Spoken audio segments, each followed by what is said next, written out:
के गर्भ से भी एक बेटा हुआ। बोलो गोकर्ण जी महाराज की। अब धुंधली का जो पुत्र था, बहन का पुत्र, उसको गोद में धुंधली लेकर कहती, मेरा नाम है धुंधली तो मेरे पुत्र का नाम धुंधकारी होगा। धुंधकारी का अर्थ क्या है?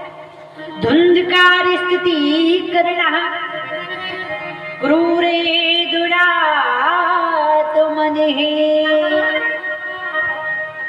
बोले जिसके हृदय में क्रूरता फूट फूट कर भरी हो, जिसका विचार नकारात्मक विचार से भरा हो, वह है धुंधकारी। बोले जो कलुषित विचारों के कारण अपने कुल को कलंकित कर दे है, वह धुंधकारी। अच्छा, अब धुंधकारी नाम हो गया। अब बोले गऊ के गर्भ से जो पुत्र हुआ तो अपनी माँ की पहचान लेकर आया। पूरा शरीर तो मनुष्य का, लेकिन बेटा बेटी जब होता है तो कुछ ना कुछ निशानी अपने माँ बाप की तो लाता है कि नहीं? कई माताएं बेटा होता है तो कहती है अरे इसकी नाक तो बाबूजी जैसी है, अरे इसके कान तो इसकी माँ ही जैसी है, अरे इसका चेहरा तो इसके बाबा पर दादा पर गया है। अब वो गौ के गर्भ से पुत्र हुआ इसलिए सारा शरीर मनुष्य का, लेकिन कान गौ माता की तरह। इसने नाम क्या पड़ा? गोकर्ण। दोनों बच्चे बड़े हुए, एक प्रख्यात हुआ, एक कुख्यात हुआ। इतना दुष्ट हुआ धुंधकारी, बाबा कहते हैं कि यदि काले जातो तो तरणो तन्या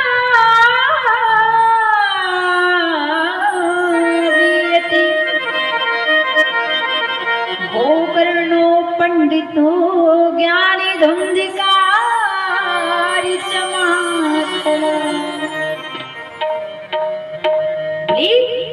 गोकर्ण जी विद्वान हुए और धुंधकारी दुष्ट हुआ। धुंधकारी जिस गली से निकल जाता, अगर बच्चे खेल रहे हो ना तो बच्चों की मुंडी पकड़ता और जाके कुएं में डुबा देता। कोई बच्चा खेल रहा होता तो जाके धूल में लपेट देता, थप्पड़ मार देता, कुछ कर देता, सबको नुकसान पहुंचाता। लेकिन जिस गली से गोकर्ण जी निकलते ना, उस गली में लोग उनके ऊपर पुष्पों की बारिश करने लगते। एक दिन आत्मदेव ने देखा, इस बेटे ने तो मेरे कुल को कलंकित कर दिया, सारे समाज में मेरी बेइज्जती कर दी, इंसल्ट कर दी, सारे समाज में मेरा नाम खराब कर दिया। अरे इससे अच्छा तो ऐसा बेटा होता ही नहीं। सिद्ध हो गया कि नहीं? संसार में बेटा बेटी से सुख मिलता। देखो, जब बेटा नहीं था तब भी जंगल जा रहे थे, और आज बेटा हो गया तो भी आत्मदेव जी जंगल जाने लगे, आत्महत्या करने का प्रयास करने लगे। तो गोकर्ण जी ने अपने पिताजी का हाथ पकड़ा और बिठाया। पिताजी, आप चिंता मत कीजिए, और आपको आत्महत्या करने का कोई जरूरत नहीं। आत्मदेव जी ने कहा तो ऐसा बेटा पाकर मैं बहुत दुखी हूं, और दूसरी बात, हे पुत्र गोकर्ण, ये मेरा मन भी तो भगवान में नहीं लगता। ये मेरा मन भगवान में कैसे लगे? क्योंकि मन बड़ा चंचल, इसलिए कहते हैं ना, तोरा मन दर्पण कहना। ये मन ही इस जीवात्मा का आईना। गोकर्ण जी से आत्मदेव जी ने कहा, हे पुत्र, ये मेरा मन भगवान में क्यों नहीं लगता?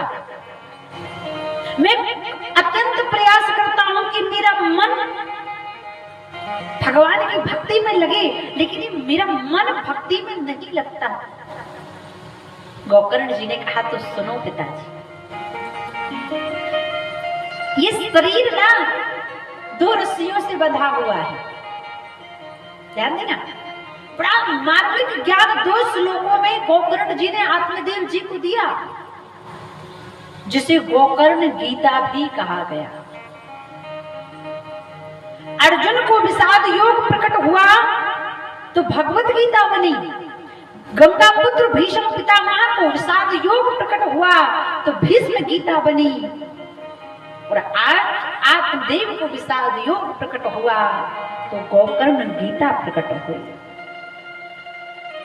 गोकर्ण जी ने कहा, हे पिताजी, आपका मन भगवान में क्यों नहीं लगता? इसलिए नहीं लगता क्योंकि ये शरीर 2 रस्सियों से बंधा हुआ है। अब वो रस्सियां दिखती नहीं है। अब 2 रस्सियां कौन है? बोले एक है अहमता और दूसरी है ममता।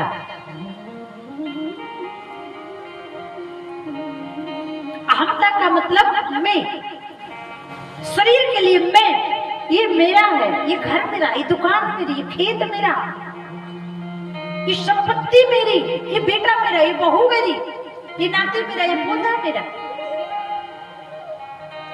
इसमें ये शरीर बंधा हुआ है। और जिसमें बंधा है वो बड़ी प्यारे हैं, उनको छोड़ने का मन नहीं करता। और अगर एक भी बंधा हुआ टूट रहा है तो फिर इस आत्मा को बड़ा कष्ट होता है, इस मन को बड़ा कष्ट होता है। जैसे उदाहरण, माला है, ये माला है, इस माला में क्या लगे हुए हैं? पुष्प, फूल। तो फूल दिखाई दे रहे हैं, लेकिन ये माला गूंथी किसमें गई है ये दिखाई नहीं दे। ये माला एक सूक्ष्म धागे में पिरोई गई है। ठीक उसी प्रकार इस मन में नाना प्रकार के पुष्प गूंथे गए हैं। और वो पुष्प कौन?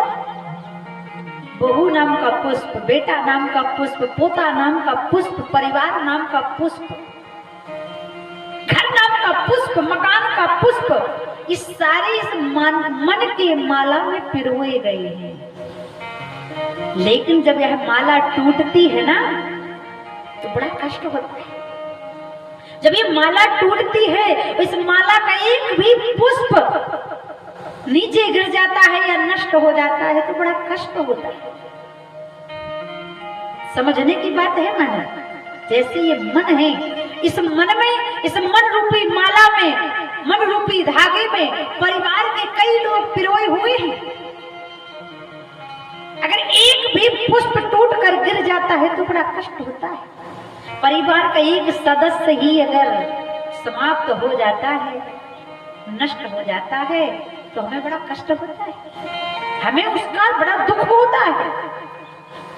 ऐसे तो संसार में कई लोग मर रहे हैं। अखबार उठाते हो, पढ़ते हो कि इंटरसिटी बस में आग लग गई, 4 साल का बेटा अनय जैन मर गया। कोई कष्ट हुआ आपको? कोई फर्क नहीं पड़ता। लेकिन अगर वह आपकी माला में पिरोया हुआ कोई पुष्प होता, आपके मन के महल में रहने वाला परिवार का कोई सदस्य होता, तो आप खाना पीना धीरे धीरे छोड़ देते। इतना कष्ट होता है। यह है ममता। और हे पिताजी, गोकर्ण जी ने कहा, हे पिताजी, एक जन्म नहीं अनेक जन्म हुए, अनेक जन्म हुए और उन अनेकों जन्मों में इतनी ही बड़ी माला हमारी हो जाती है। दादा, फूफा, ताऊ, मम्मी, डैडी, माताजी, पिताजी, भाई, बहन, नाती, पोता, सब। लेकिन जब अगला जन्म लेते हैं तो हमें कुछ याद रहता है? बोलो, नहीं रहते। तो ये एक जन्म नहीं, कई जन्मों की बात है पिताजी। हर अगला जन्म लोगे, इतने ही रिश्ते नाते बनेंगे, फिर आप भूल जाओगे। इसलिए इन सब को त्याग कर भगवान का ध्यान करो, इस प्रपंच में मत पड़ो। क्योंकि ये शरीर पंचायती धर्मशाला है कि नहीं?